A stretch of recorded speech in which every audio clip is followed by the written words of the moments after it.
विद्युत चुम्बकीय विकिरण से आप क्या समझते हैं? तथा तरंगों की आवृत्ति के आधार पर इन्हें कितने भागों में बांटा गया है, स्पष्ट करिए। विद्युत एवं चुंबकीय क्षेत्र के दोलन से उत्पन्न होने वाली अनुप्रस्थ तरंगें विद्युत चुंबकीय तरंगें कहलाती हैं। विद्युत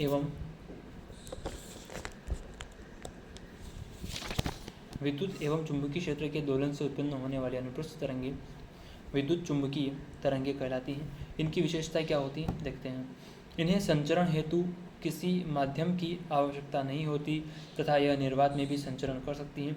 इन्हें संचरण हेतु किसी माध्यम की आवश्यकता नहीं होती तथा यह निर्वात में भी संचरण कर सकती हैं। सभी इलेक्ट्रोमैग्नेटिक वेव्स एक समान चाल से चलती हैं। सभी इलेक्ट्रोमैग्नेटिक वेव्स एक समान चाल से चलती हैं तथा इनकी चाल प्रकाश की चाल के बराबर अर्थात 3 लाख किलोमीटर प्रति सेकंड होती हैं। इन तरंगों का तरंगदैर्ध्य परिसर अधिक होता है। इन तरंगों का तरंगदैर्ध्य परिसर अधिक होता है। इन तरंगों में विद्युत एवं चुंबक दोनों ही घटक मौजूद होते हैं तथा यह दोनों एक दूसरे के लंबवत होते हैं।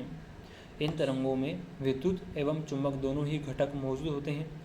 इन तरंगों में विद्युत एवं चुंबक दोनों ही घटक मौजूद होते हैं तथा यह दोनों एक दूसरे के लंबवत होते हैं। किसी भी इलेक्ट्रोमैग्नेटिक वेव्स का व्यवहार उसके तरंगदैर्ध्य पर निर्भर करता है। कुछ नोट हैं। किसी भी इलेक्ट्रोमैग्नेटिक वेव्स यानी कि विद्युत चुंबकीय विकिरण का व्यवहार उसके तरंगदैर्ध्य पर निर्भर करता है। जैसे उच्च आवृत्ति की तरंगों का तरंगदैर्ध्य छोटा होगा। उच्च आवृत्ति की तरंगों का तरंगदैर्ध्य छोटा होता है, जबकि निम्न आवृत्ति की तरंगों का तरंगदैर्ध्य बड़ा होता है। हम जानते हैं कि लाल रंग का तरंगदैर्ध्य सर्वाधिक होता है। और जब हम विजुअल रेज की बात करते हैं, दृश्य प्रकाश की बात करते हैं, तो उसमें 7 प्रकार के कलर दिखाई देते हैं। बैंगनी, जामुनी,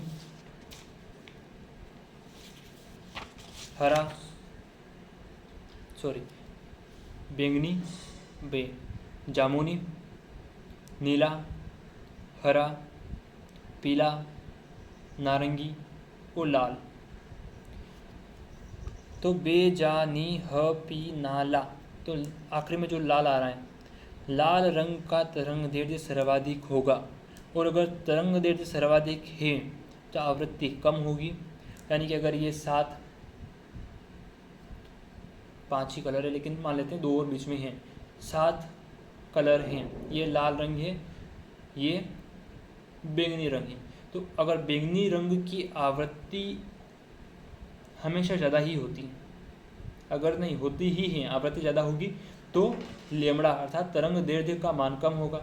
और लाल रंग का तरंगदैर्ध्य सर्वाधिक होता है, इसी कारण इसकी आवृत्ति कम होगी। अर्थात कुल मिला के बात यह है कि आवृत्ति अधिक होने पर तरंगदैर्ध्य कम होगा एवं तरंगदैर्ध्य अधिक होने पर आवृत्ति कम होगी। और जिन रंगों की तरंगदैर्ध्य ज़्यादा होती है उनकी वेव्स लंबी दूरी तय करती हैं। ठीक है, तो विद्युत चुंबकीय विकिरण से आप क्या समझते हैं? हमने ये देखा, इसकी परिभाषा देखी, इसकी कुछ विशेषताएं देखी, और अब हम देखते हैं तरंगों की आवृत्ति के आधार पर, तरंगों को आवृत्ति के आधार पर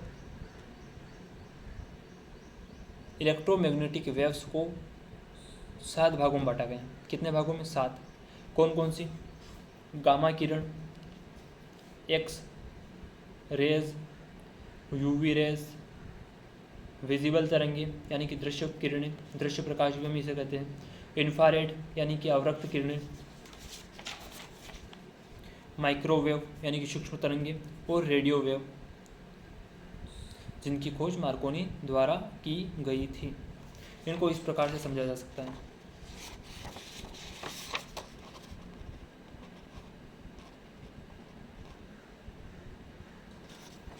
ठीक है, अब देखते हैं कि विद्युत चुंबकीय स्पेक्ट्रम क्या कहते हैं। जब सूर्य प्रकाश को एक प्रिज्म से होकर गुजारा जाता है, जब सूर्य प्रकाश को एक प्रिज्म से होकर गुजारा जाता है तो सफ़ेद पर्दे पर लाल से बैंगनी क्रम में रंग दिखाई देते हैं।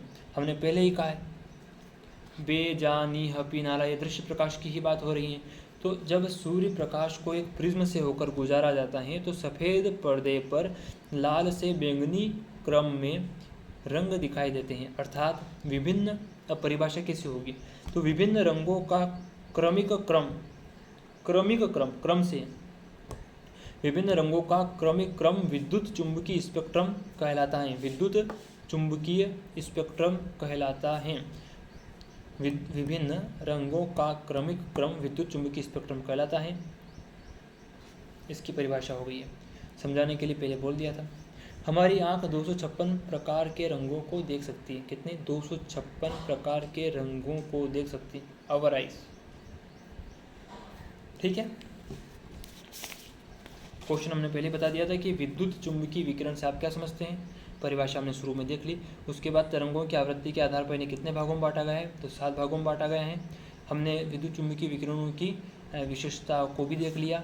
हमने ये भी देखा कि जब तरंग दैर्ध्य यानी कि लैम्बडा का मान ज़्यादा होगा तो आवृत्ति स्वतः ही कम होगी, और आवृत्ति ज़्यादा होगी तो लैम्बडा का मान कम होगा।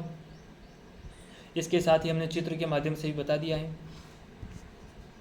अब आगे हम कुछ छोटे छोटे शब्दों के बारे में चर्चा करेंगे, जैसे आवृत्ति क्या होती है, तरंग दैर्ध्य क्या होता है। एक सेकंड रुकिएगा।